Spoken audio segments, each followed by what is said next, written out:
আসসালামু আলাইকুম ভাই বোনেরা, আপনারা কেমন আছেন? আমি আলহামদুলিল্লাহ ভালো আছি। আমি একটা রেসিপি নিয়ে হাজির হলাম। রেসিপি হচ্ছে পুডিং, দুধের পুডিং, গরুর দুধের।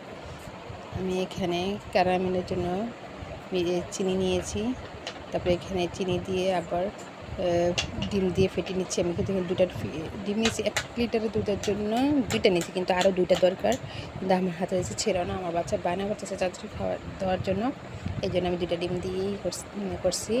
তারপরে চিনিটা আপনাদের স্বাদ মতো, যার যে স্বাদ মতো দিয়ে নেবেন। আমি এখানে ভ্যানিলা এসেন্স দিয়ে ভালো করে ফেটে নিচ্ছি, যাতে চিনিটার কোনো লাঞ্চ না থাকে।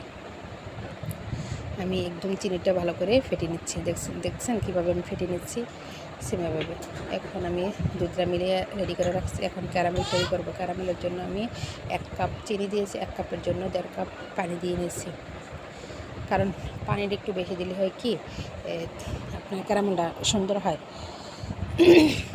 এখন আমার ক্যারামেলটা দেখেন, ক্যারামেল কিন্তু পানি দিয়ে সাথে তো নাড়বেন না। যখন একটু দেখেন লালচে ভাব হয়ে গেছে, তখন কিন্তু নাড়াচাড়া করে এভাবে করবেন। এখন দেখেন আমার ক্যারামেলটা মাশাআল্লাহ কেমন হয়েছে, অনেক সুন্দর দেখা যাচ্ছে।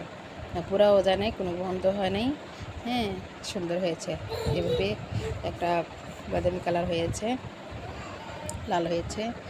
এখন আমি এই ক্যারামেলটা এভাবে ঘুরিয়ে চতুর্দিক দিয়ে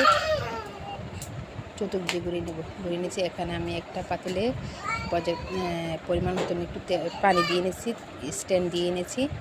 এখন দেখেন আমার ক্যারামেলটা ভালোভাবে সেট হয়ে গেছে। এখন আমি এটার ভিতরে আমার পুডিংয়ের দুধটা আমি ঢেলে দিচ্ছি। ঢেলে দিয়ে একটা ঝাঁকি দিবেন, যাতে সমান পরিমাণে যে এটা সেট হয়। যদি সেট না হওয়ার পর তাহলে নিচে দিয়ে একটু ফাঁকা থাকে। এখন আমার পানিটা ফুটেই গেছে।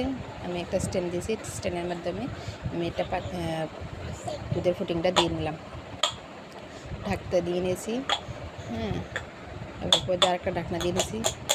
এটা আমি প্রথমে ভালো তাপ দিয়ে নিয়েছি, ভালো মানে জোরে একটা তাপ দিয়ে দিয়েছি। তাপ দেওয়ার পরে আমি আস্তে একটা মিডিয়াম লোয়ে 40 মিনিটের মতনে আমার এই পুডিংটা আমি তৈরি করে নিলাম। এখন মাশাআল্লাহ আলহামদুলিল্লাহ হয়ে গেছে।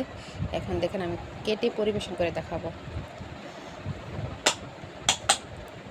দেখেন আমি এভাবে চতুর্দিকে ছাড়িয়ে নিলাম। এভাবে ছাড়িয়ে দিয়ে নিলে কী হয়, এটা পুডিংটা বের করতে সুবিধা হয়। এখন আমি একটা প্লেট নিয়ে এভাবে ছাড়িয়ে নিচ্ছি।